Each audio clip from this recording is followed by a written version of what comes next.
खाद्य नागरिक आपूर्ति एवं उपभोक्ता मामले विभाग हरियाणा द्वारा पूरे राज्य में 1 अप्रैल 2026 से गेहूं की खरीद प्रक्रिया शुरू की जा चुकी है। विभाग द्वारा खरीद प्रक्रिया को सरल, पारदर्शी और किसान हितैषी बनाने के लिए कई इंतजाम किए गए हैं।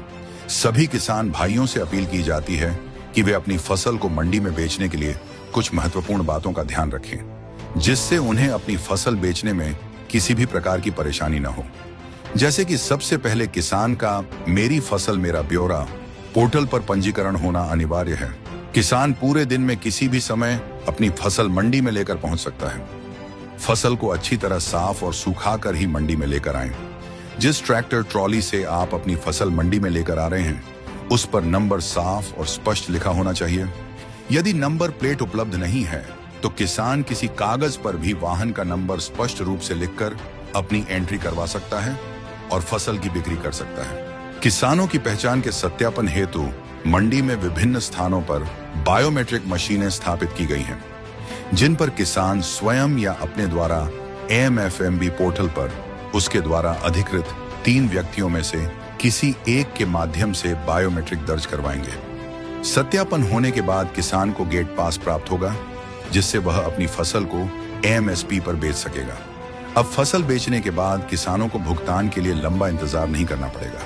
खरीद पूरी होने के बाद 48 से 72 घंटे के भीतर उसकी फसल का भुगतान सीधे किसान के बैंक खाते में ट्रांसफर कर दिया जाएगा। सरकार ने फिर इस बार खरीद के लिए कुछ नए कानून बनाए हैं, जैसे कि गेट पास के लिए, ट्रैक्टर के नंबर प्लेट के लिए और बायोमेट्रिक के लिए। ये भी सही है। इससे क्या है कि जो फ्रॉड गेट पास कटते थे उन पे रोक लग जाएगी। मुलाना नई अनाज मंडी में गेहूं लेके आया और यहाँ पर गेट पास लेने में मुझे कोई दुविधा नहीं हुई। आसानी से गेट पास मिल गया और यहाँ मार्केट मंडी का जो भी व्यवस्था है बिल्कुल सही है। मंडी स्तर पर विभाग द्वारा खरीद प्रक्रिया को सशक्त बनाने के लिए अधिकारियों एवं कर्मचारियों की तैनाती की गई है, जो मौके पर ही किसानों की समस्याओं का समाधान करेंगे। किसान का जो गेट पास है वो ई-खरीद मोबाइल ऐप के माध्यम से काटा जा रहा है और गेट पास, जब किसान का गेट पास कटता है तो उसका ट्रैक्टर ट्रॉली की फ़ोटो खींच रही है, साथ में उसकी RC जो उसका नंबर प्लेट है उसकी फ़ोटो खींची जा रही है।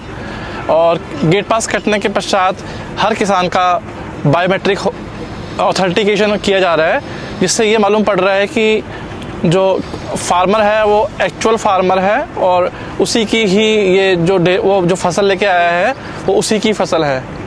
इसके अतिरिक्त किसानों से अनुरोध है कि यदि उन्हें अपनी फसल बेचने में किसी भी प्रकार की समस्या आती है तो वे विभागीय हेल्प डेस्क पर अपनी शिकायत दर्ज करवाकर सहायता प्राप्त कर सकते हैं।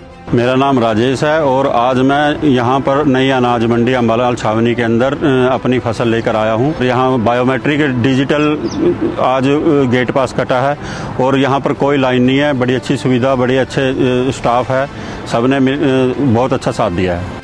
आशा है कि यह सभी जानकारी किसान भाइयों के लिए हितकारी होगी तथा उन्हें अपनी फसल बेचने में आसानी होगी।